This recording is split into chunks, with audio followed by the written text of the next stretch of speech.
is responsive design.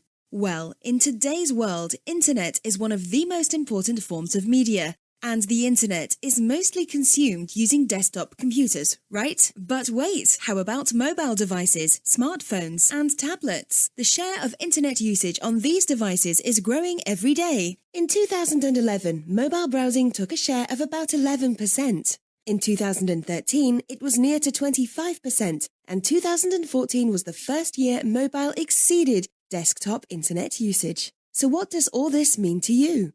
Well, it means that if you don't want to lose any potential clients, then you need a great-looking website, which is also optimized for mobile browsing. Because the problem of many current websites is that the user experience on mobile devices is, well, how do I put it? Terrible. And that's a mission for responsive design.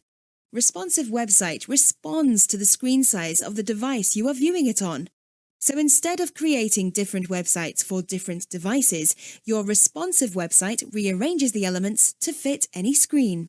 So you'll get more happy visitors, which also leads to more happy customers.